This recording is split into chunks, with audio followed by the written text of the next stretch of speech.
Բարի երեկո, դուք դիտում եք Բացահարթակ, այսօր իմ հյուրը միջազգային իրավունքի մասնագետ, Հայաստանի ամերիկյան համալսարանի ռուս-հայկական համալսարանի դասախոս Դավիթ Խաչատրյանն է, բարև ձեզ։ Բարև ձեզ։ Եվ այսպես, խոսենք նախ ցեղասպանություն եզրույթի մասին, նախ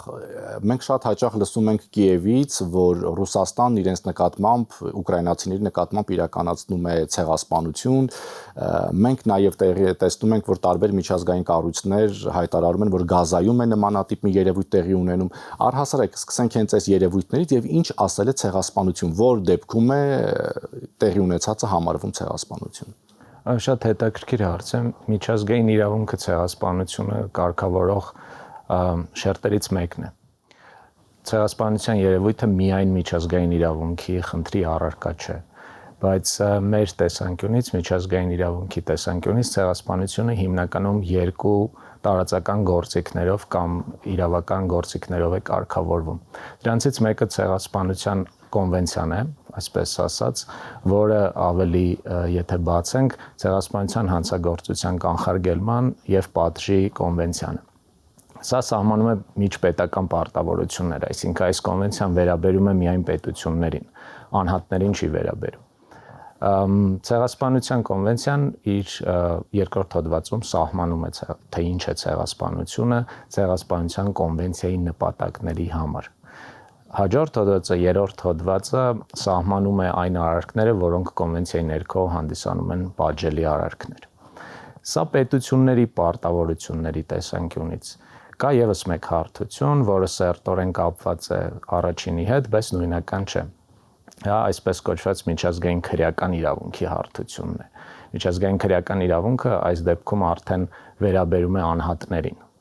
անհատ մարդկանց եւ նրանց քրեական պատասխանատվության հարցին։ Այսինքն, եթե անձը կամ անձինք կատարել են ցեղասպանություն կամ ցեղասպանական արարքներ, նրանք ենթակա են քրեական պատասխանատվության։ Քրեական պատասխանատվության ներպետական քրեական իրավունքի մակարդակով եւ եթե դա չի հաջողվում իրականացնել միջազգային քրեական իրավունքի մակարդակով։ Սահմանումը ցեղասպանության այս երկու իրավական մեծ գործիքների ներքո նույնն է, որովհետև կոնվենցիայի ցեղասպանության կոնվենցիայի սահմանումը, իրավական սահմանումը, ասես տարածիորեն կրկնված է միջազգային քրեական դատարանի կանոնադրության սահմանման 6-րդ հոդվածն է դա, որը վերաբերում է ցեղասպանության։ Բայց ես հիմա ուզում եմ հասկանալ, որովհետև շատ է այդ բառը շահարկվում, քննարկվում, տեսեք, երբ օրինակ Իրանում ինչ որ մի բան է տեղի ունենում, մանավանդ վերջինս հակամարտության ժամանակ, ասում են, որ մեր ժողովրդի նկատմամբ ցեղասպանական գործողություններ են իրականացվում։ Նույնը շատ հաճախ Կիևից ենք լսում, նույնը նաև Գազայում տեղի ունեցած, արդյոք այդ ամեն ինչը իրականում համարվում է ցեղասպանություն, բռնություն, սպանություն, ինչպես է այդ ամեն ինչը որակվում։ Տեսեք, սահմանումը խոսում է նույն Գազայում տեղի ունեցածը։ Իրավական սահմանումը խոսում է հետևյալի մասին։ Իրավական սահմանումը վերաբերում է խմբերի, այդ խմբերի տեսակները կարող ենք առանձնացնել 4 տեսակ՝ ազգային, էթնիկական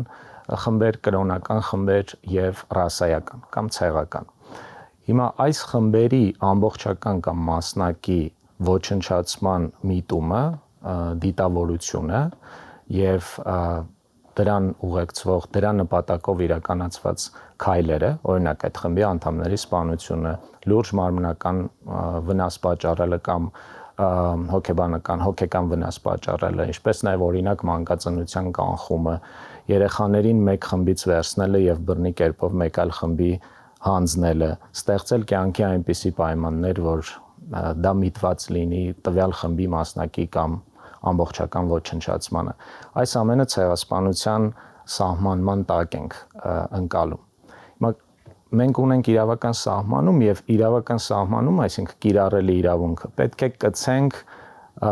իրողություններին, գործողություններին։ Օրինակ, այս կամ այն միջազգային դատարանը կամ ներպետական դատարանները որոշ դեպքերում այս ուղով են առաջնորդվում։ Հիմա Գազայի հետ, եթե մենք կցենք իրողություններին, ինչ է ստացվում։ Ես չեմ ասում կոնկրետ դուք որակում տվեք, բայց ինչ է ստացվում այնտեղ տեղի ունեցած։ Տեսեք, նույն կոնվենցիայի 9-րդ հոդվածը ասում է, որ եթե կոնվենցիայի կիրառման, մեկնաբանման կամ թվարկված արարքների խախտման հետ կապված իրավական վեճ կա, միջպետական վեճ կա, պետությունները համաձայնել են եւ կարող են արդարադատության միջազգային դատարանի միջոցով այդ վեճը լուծել։ Հիմա այս իրավունքից եւ այս ճանապարհից օգտվել է 2023 թվականին, եթե չեմ սխալվում, օգտվել է Հարավ-Աֆրիկյան Հանրապետությունը Արտադատության միջազգային դատարանում բողոք ներկայացնելով, դիմում ներկայացնելով, որպեսզի միջազգային դատարանը քննի Գազայում տեղի ունեցող Իսրայելի դեմ, այս դեպքում պատասխանող կողմը Իսրայելն է։ Գործը ընթացքի մեջ է եւ ճիշտ է, փաստական հանգամանքները սարսափելի են ուղղակի, շատ մասնագետներ վկայում են, որ կան բոլոր նախադրյալները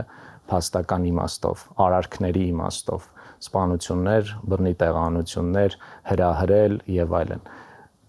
Բայց այս ամենը վերջի վերջո դատարանի գնահատմամբ կորակվի որպես ցեղասպանություն կամ կոնվենցիայով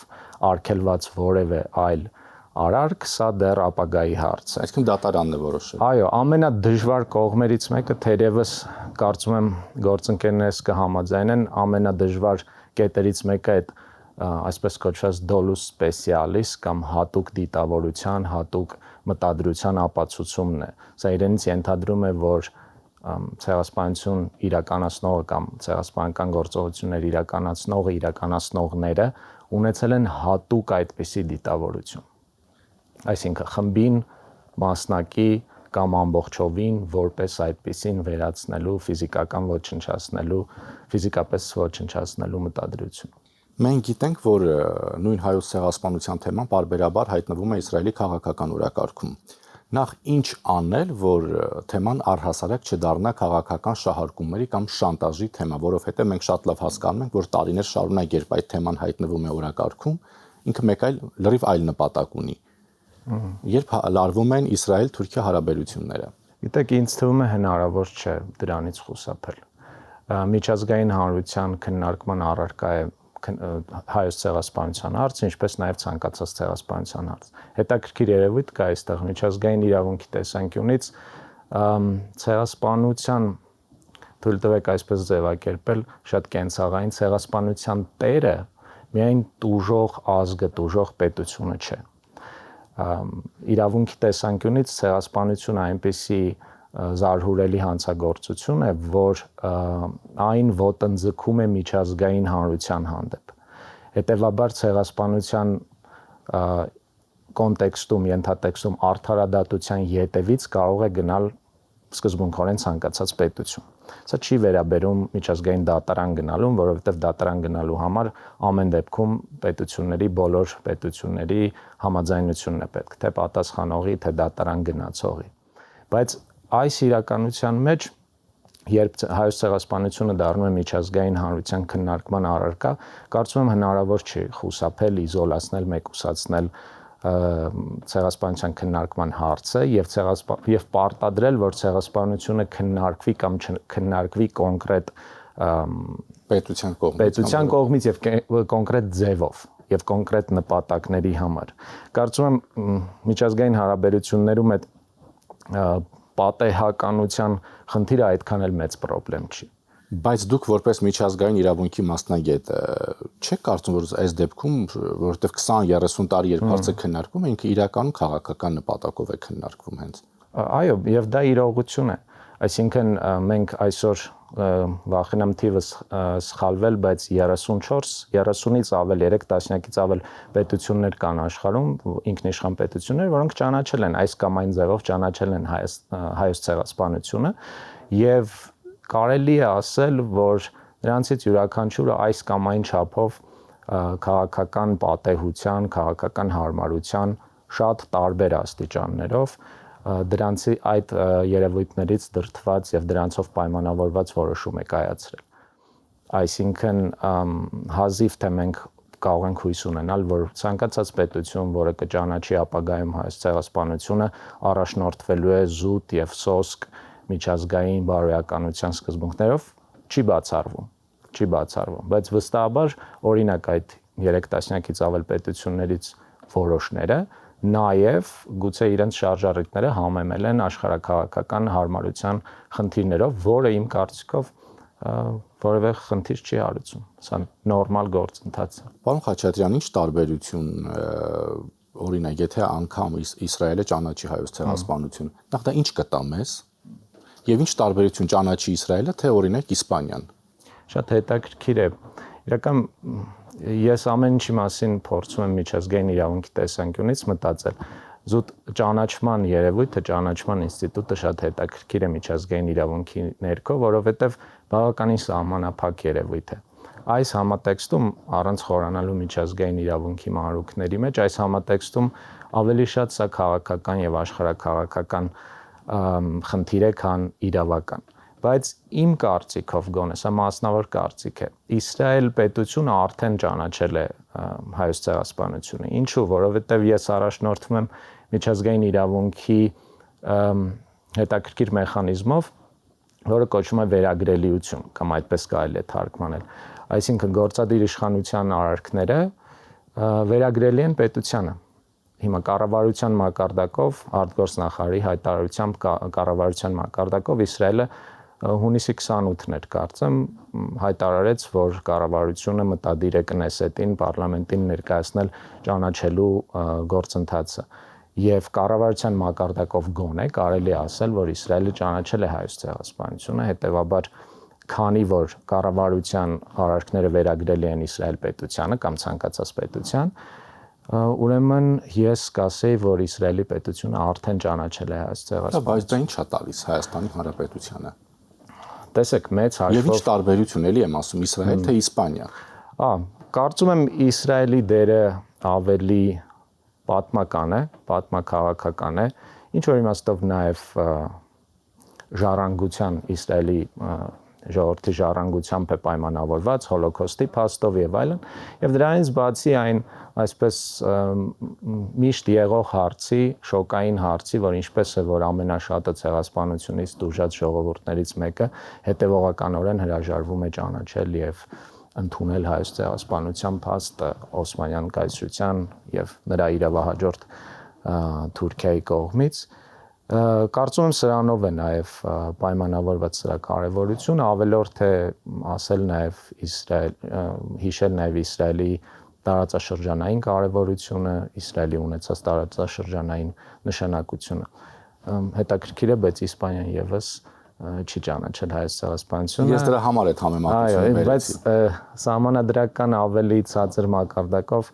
եթե չեմ սխալվում, Բասկերի մարզը կամ Բասկերի երկիրը Բասկոնյան ճանաչել է տեղական պարլամենտի մակարդակով։ Ինչ է տալիս առհասարակ հարցի ճանաչումը տվյալ պետությանը, տվյալ ժողովրդին։ Էլի, եթե խոսենք իրավունքի տեսանկյունից, գուցե անմիջապես ոչինչ չի տալիս,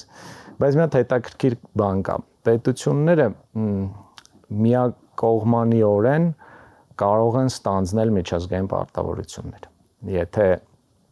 պետությունները որևէ բանի մասին հայտարարում են եւ այլն։ Սա այդ դեպքը չէ, այնպես չէ, որ եթե Իսրայելը կամ որևէ այլ պետություն ճանաչում են Հայոց ցեղասպանությունը, նշանակում է, որ չգիտեմ, այսպես ասած, ստանձնում են Հայաստանի կամ հավասարվում են Հայաստանի Հանրապետությանը միջազգային հարթակում ցեղասպանության ճանաչման գործով, բայց գոնե հարցեր են առաջանում, թե դրան ինչ է հետևում։ Եվ այստեղ շատ կարևոր կլինի այդ ճանաչման տեքստը, բովանդակությունը, այսինքն օրինակ, եթե խորհրդարանը Իսրայելի Կնեսետը ընդունեց բանաձև, ինչ է այդ բանաձևում գրված լինելու։ Գուցե հիշատակի օրեր սահմանվեն, գուցե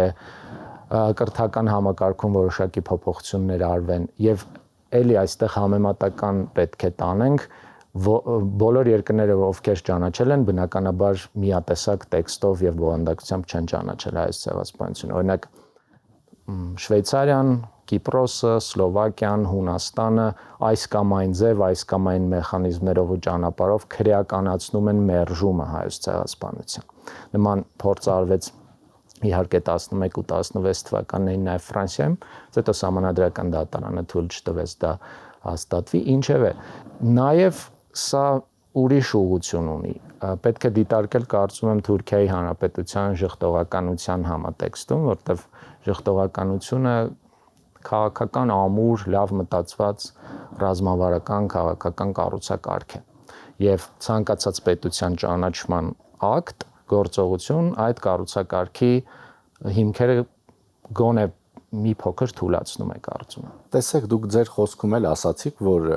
պետությունների մեծ մասը, որոնք ճանաչել են նույն հայոց ցեղասպանությունը, այս կամ այն կերպ հաշվի են առել հենց իրենց քաղաքական շահը, նպատակահարմարությունը,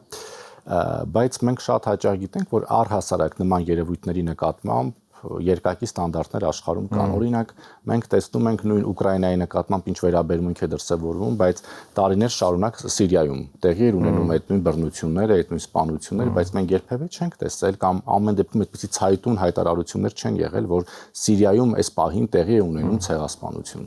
Այո, գիտեք, այդ երկակի ստանդարտների խնդիրը գուցե միջազգային իրավունքի տիրույթում չէ, այլ անալիզի ենթակա հարց է, բայց սա շատ տարածված խնդիր է, հիմնախնդիր է եւ միջազգային իրավունքի կիրառման եւ հարկադրման միջոցների թուլությունն է ցույց տալիս։ Այո, միջազգային իրավունքը, միջազգային մեխանիզմները, նորմերը, կառուցակարգերը համանման չեն կիրառվում եւ դա պետք է հասկանալ ու ընդունել որպես իրողություն։ Երբեք այնպիսի նպատակ չի եղել, որ դրա գալու է մի օր եւ այդ բոլոր մեխանիզմները համանման եւ ամենուրեք կիրառվելու են։ Ինչ վերաբերում է կոնկրետ համատեքստերին, աշխարհագրական, այո, Սիրիայում տեղի 11 թվականից հետո տեղի ունեցող սարսափելի իրադարձությունները հաճախ քննարկման առարկա են դառնում ցեղասպանության հանցագործության ենթատեքստում։ Իդեպ ոչ միայն պետության իմաստով, Դաիշի իրականացրած վայրագությունները եզդի փոքրամասնության Իրաքի տարածքում հիմնականում ինչ չէ նաև Սիրիայի սահմանամերձ գոտիներում, դրանք որակվում են որպես ցեղասպանություն, ճիշտ է, ոչ իրավական դատավճռի կամ դատանի որոշման իմաստով։ Ինչ վերաբերում է Սիրիայի կառավարությանը, Կանադան եւ Նիդերլանդները Արտադատության միջազգային դատարանում գործ ունեն այս պահին, որը ընթանում է Սիրիայի դեմ, բայց ուրիշ իրավական մեխանիզմի ներքո, խոշտանգումների կանխարգելման եւ պատժի դեմ կոնվենցիայի ներքո հիմա ընթանում է այս իրավական վեճը։ Եվ ամփոփելով մեր զրույցը, կարող ենք ասել, որ ամեն դեպքում հենց նույն ցեղասպանության հարցը, ցեղասպանության ճանաչման հարցը նաեւ քաղաքական է շատ դեպքերում։ Ճանաչման հարցը ինձ թվում է գլխավորապես ավելի շատ քաղաքական է, քան չէ։ Միջազգային իրավունքը, ինչպես ասացի։ Ես ընդհանրապես երևույթը ոչ թե որևէ երկրի նկատի ունեմ, առհասարակ ցեղասպանության թեման, ճանաչման հարցը քաղաքական է։ Քաղաքական թեմա է, աշխարհակաղակական թեմա է, բնականաբար ունի իրավական ենթատեքստ, թե միջազգային իրավունքի տեսանկյունից, թե ներպետական իրավունքի տեսանկյունից, որովհետև ամեն դեպքում, եթե խորհրդարանը ճանաչման բանաձև է ընդունում, այդ բանաձևը պետք է տեղ գտնի տվյալ երկրի իրավական համակարգում, այս կամ այն ձևով։ Գուցե հետևեն օրենսդրական ակտեր, գուցե դրանից բխեն այլ օրենքներ, օրինակ կարող է լինել անգամ սահմանադրական օրենքի մակարդակի իրավական կարգավորում։ Այսինքն շատ բազմաշերտ իրողություն է, գուցե այո, այդ ջրի երեսին երևացողը, առաջին պլանում երևացողը ավելի շատ քաղաքական եւ աշխարհակաղակական երևույթ է։ Շնորհակալություն։ Հիշեցնում եմ հյուրը միջազգային իրավունքի մասնագետ Հայաստանի ամերիկյան համալսարանի ռուս-հայկական համալսարանի դասախոս Դավիթ Խաչատրյանն է։ Շնորհակալություն ուշադրության համար, հաջողություն։